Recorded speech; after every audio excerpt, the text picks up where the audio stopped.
안녕하세요. 4주차 수업을 시작하겠습니다. 자, 먼저 가상현실 응용 시간, 지금 유니티 기반으로 해서 계속 진행하고 있는데요. 지난 시간에는 우리가 그 컴포넌트에 대해서 한번 살펴봤죠. 그래서 간단하게 한번 복습하고 넘어갈게요.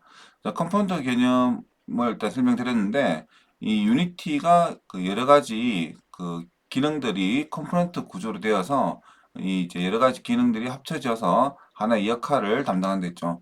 그래서 기본적인 게임 오브젝트가 있고 거기에 어떤 컴포넌트가 붙느냐에 따라서 이 게임 오브젝트의 역할이 달라진다고 말씀드렸습니다.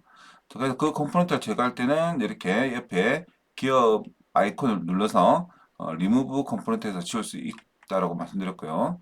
자, 그 다음에 이제 빈 오브젝트 개념 설명드렸죠. 그래서 우리가 그 어떤 이제 오브젝트들을 이제 이렇게 하나의 그룹으로 모아주는 역할도 하고, 그다음에 부모와 자식 개념으로 이제 부모를 컨트롤하면 이 자식들은 이제 같이 그 이동을 한다든지 하는 여러 가지 기능들로 활용이 되고 있다라고 말씀드렸습니다. 일단 그 플레이어라고 하는 빈 오브젝트를 하나 만들었고요. 거기에다가 이제 우리 그 캐릭터를 추가했는데 일단 그 여기 설명에는 지금 캡슐러를 사용해서 이렇게 설명하는 걸로 돼 있죠. 자, 우리는 좀 재미를 위해서 에세스토에 가서 그때 캐릭터를 하나 가져왔습니다. 자, 그렇게 가져온 캐릭터에 이제 C# 스크립트 컴포넌트를 추가했죠. 일단 스크립트 컴포넌트들만 모아둘 스크립트 폴드를 하나 만들었고요. 자, 거기에다가 이제 우리 그 스크립트라고 하는 컴포넌트를 하나 추가했습니다. 자, 해당 파일을 더블 클릭하시면 이제 이렇게 비주얼 스튜디오가 실행이 됐고요. 자, 거기에다가 우리가 그 스타트 함수와 업데이트 함수 각 역할을 설명드렸습니다. 물론 이제 클래스라고 하는 거는 전반적으로 어떤 역할을 공통적으로 가지는 거고, 스타트는 이제 게임 오브젝트가 연결되어 있을 때 실행되면 한 번 실행되는 기능이고, 그 다음에 업데이트는 그 매 프레임마다 동작한다라고 설명을 드렸습니다. 자, 그래서 우리가 이동을 하는 데 있어서 그 사용자 입력에 대한 인풋과 그 다음에 트랜스레이트라는 함수를 사용했는데 보시는 것처럼 일단 이동을 할 때 키보드의 입력 값을 우리는 받는 것부터 먼저 살펴봤습니다. 자, 그래서 get 컴포넌트라고 하는 거는 우리가 지금 이 스크립트 컴포넌트가 연결되어 있는 게임 오브젝트가 갖고 있는 이 트랜스폼을 가져올 수 있다고 했죠. 자, 그것을 담을 플레이어 tr이라는 변수를 이렇게 만들었고 거기에다가 트랜스폼을 담아 놓고 그 플레이어 TR을 나중에 조정하려고 했죠. 자, 그리고 이제 인풋 매니저를 통해서 그 어떤 키보드나 조이스틱 여러 가지 컨트롤러들의 값들을 이렇게 받아와서 우리가 그 변수에 담을 수 있다고 했고요. 그 변수에 있는 값을 우리는 그 출력을 해봤습니다. 자, 그리고 이제 그 이 플레이어에 방금 우리 만들었던 컨트롤러 스크립트를 연동하기 위해서는 플레이어를 선택한 다음에 인스펙트 뷰에 이렇게 드래그해서 넣어주는 방법과 애드 컴포넌트를 눌러서 추가해주는 방법이 있다고 말씀드렸죠. 자, 그리고 플레이어 하는데 주의사항이 있었죠.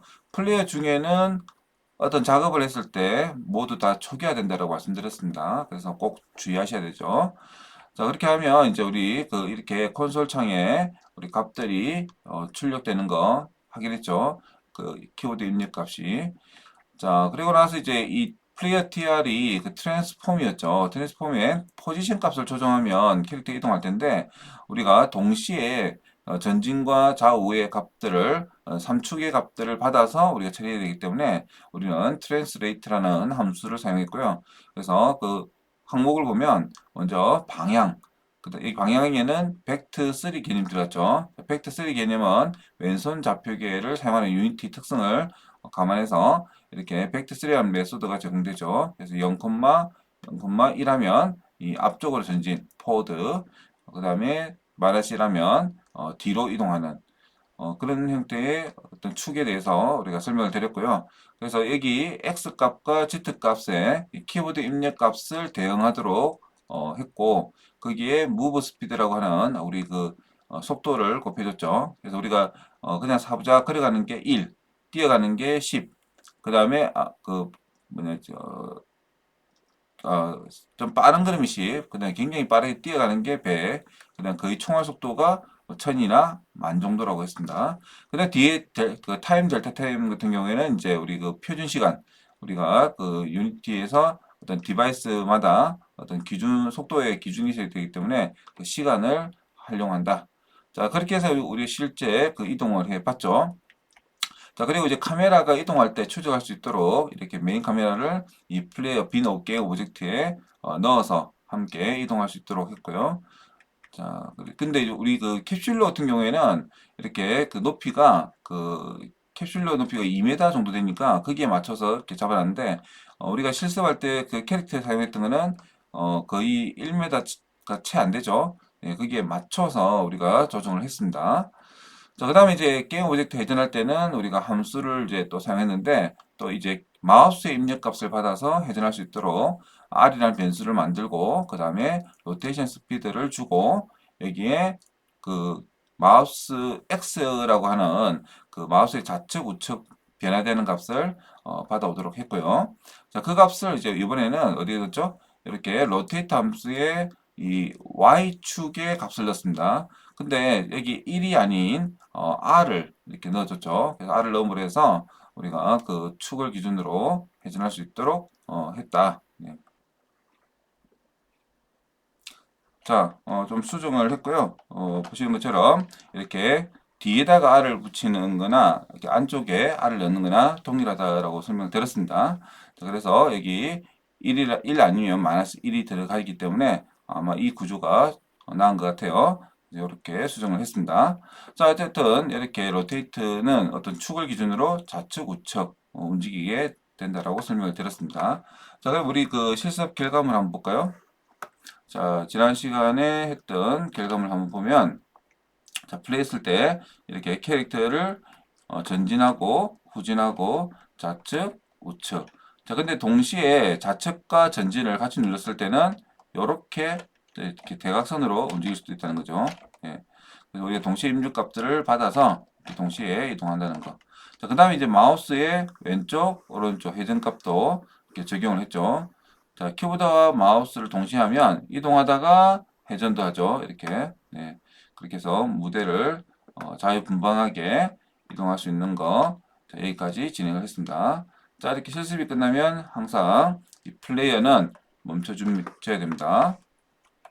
자, 그래서 이번 시간에는 그 우리 지난 시간에 이어서 그 물리법칙에 대해서 살펴보겠습니다. 자, 물리법칙 같은 경우에는 우리가 좀 전에 그 캐릭터가 이동을 했는데, 일단 아직까지는 그 벽을 뚫고 지나가 버리죠. 왜 그러냐면, 이 게임 오브젝트는 결국은 이 그림입니다, 그림. 자, 이 그림을, 좀 생명력 있게 그 적용해주는 기술이 바로 물리법칙입니다. 우리 그 게임의 사실 가장 그 핵심이 바로 이 물리법칙인데, 우리가 뭐 비가 온다든지 바람이 분다든지 또는 하늘에서 이렇게 뛰어냈을 때 뭐 추락한다든지 자, 이러한 여러 가지 현실 세계에서 적용된 그런 물리적인 법칙들이 이 게임에도 적용이 되어야 우리가 그 자유롭게 콘텐츠를 현실감 있게 만들 수 있겠죠.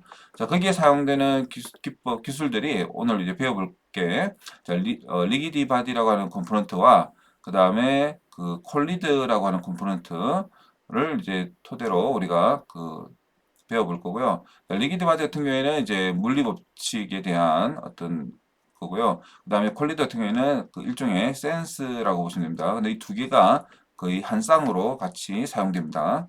자, 그리고 추가적으로 이제 그 SS에서 열쇠 모델을 한번 받아올 거고요. 그 다음에 태그라고 하는 기능 배워볼 거고, 그 다음에 디스트로이라고 하는 그 오브젝트를 제거하는 기능을 오늘 살펴보겠습니다.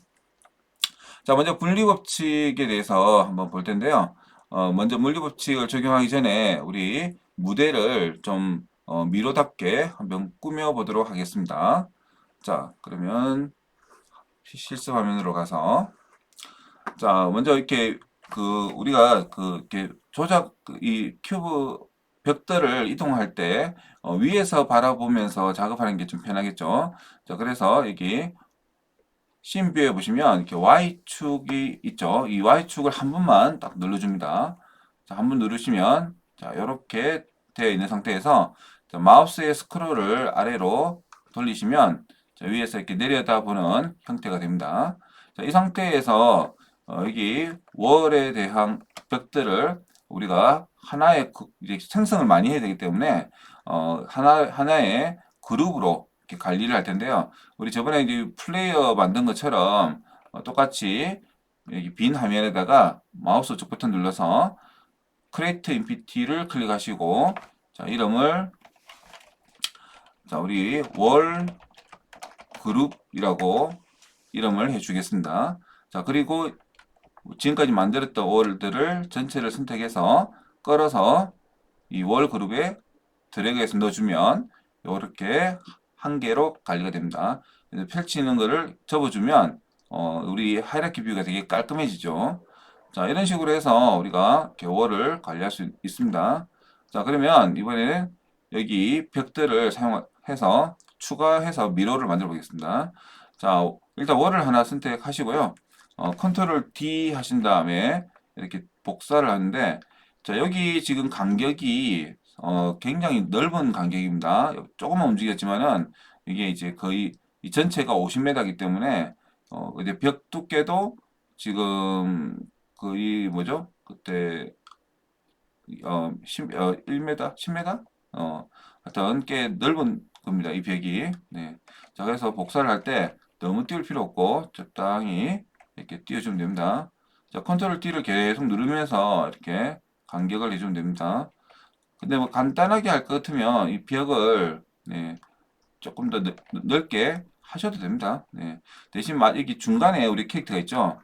중간에 캐릭터가 돼야 되기 때문에 우리 캐릭터를 덮지 않게끔 예, 그렇게 배치합니다.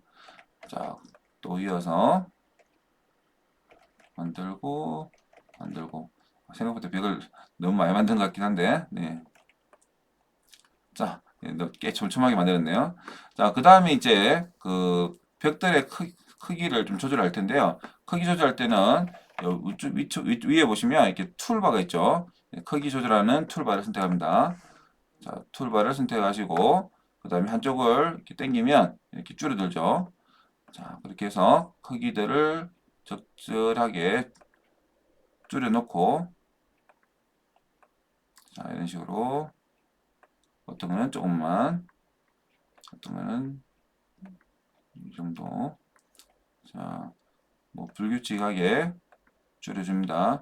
양쪽이 같이 줄어들기 때문에 고려하고 줄여야 됩니다. 자, 그 다음에 다시 이동 툴을 누릅니다. 자, 여기 위에 툴바에 이동 툴을 눌러서 자, 이번에는 화면을 조금 키워드릴게요.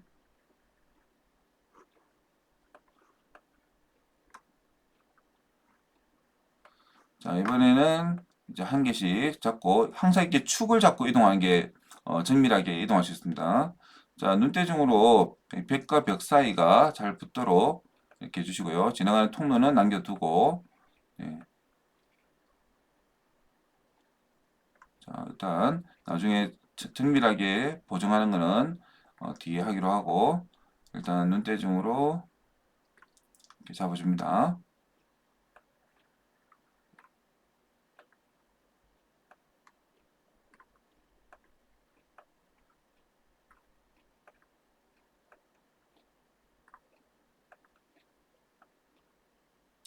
뭐 이 정도 했으면 이제 반대편 벽을 또 선택해서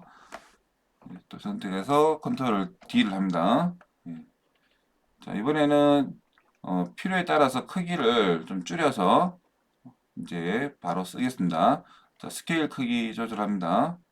자, 이렇게 해서 다시 이동 툴 하고 자, 이제 적절히 또 미러처럼 만들어 줍니다.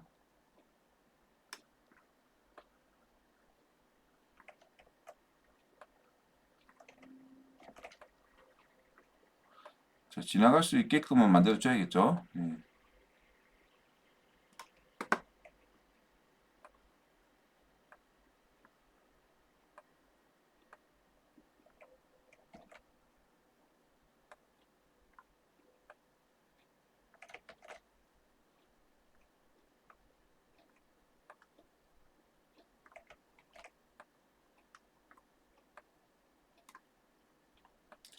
자, 여러분의 미적 감각을 한번 잘 살려봅니다.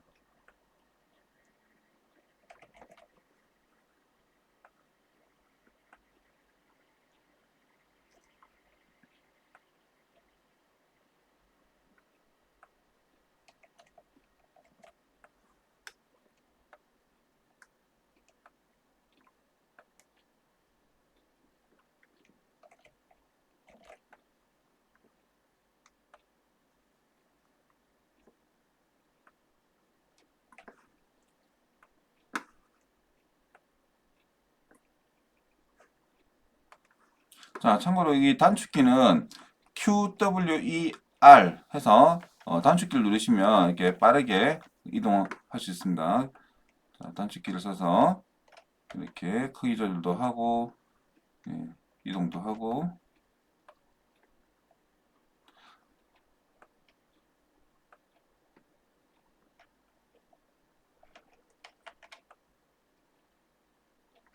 자, 뭐 저는 이 정도로 하겠습니다. 네, 이 정도로. 그래서 이 상태에서 우리가 이제 어, 우리 마우스 우측 버튼 누른 다음에, 그죠? 이렇게, 아이고, 캐릭터 있는 곳을 더블 클릭하면 됩니다. 자, 캐릭터가 있는 곳을 더블 클릭하면 이렇게 캐릭터가 있는 곳으로 가죠. 그 다음에 이제 마우스 우측 버튼 누르고, 예, 다시 원래 위치로 돌아옵니다. 자, 그 다음에 플레이 한번 해볼게요. 자, 플레이 누른 다음에, 자, 우리가 이제 이동을 할 수 있잖아요. 그죠? 이동을 하면서 이제 그 틈새가 없는지 한번 찾아봅니다. 이제 벽도 뚫고 지나갈 수 있으니까, 예, 자유롭게 다니면서 전체 점검을 하세요. 네, 점검을 해서 이렇게 잘 만들어졌는지 한번 검토를 해봅니다. 쭉 다녀보시고, 근데 이제 다니는데 이제 우리가 최종적으로 탈출을 할 수 있게끔 만들어야겠죠. 네. 자, 우리 어디가 탈출구인지는 아직 정하지 않았지만은 그래도 적당히 미러답게 만들어줍니다. 틈새가 없이 거의 깔끔하게, 네, 만들어진 것 같아요. 저는. 자, 이런 식으로 해서 이제 우리 미러를 한번 꾸며 보시기 바랍니다. 뭐 추가적으로 이제 SNS에서 뭐 여러 가지 소품들도 받아와서 여기저기 뭐 꾸며도 보고요. 뭐 벽에 액자도 그려보고, 그 다음에 뭐 덩굴 같은 거, 그런 것도 장식해 보시고, 그래서 좀 더 이제 리얼한 미러를 만들어 보실 수 있겠죠. 자, 1교시는 이렇게 그 우리 물리법칙을 적용하기 위해서 준비하는 과정까지 살펴봤습니다.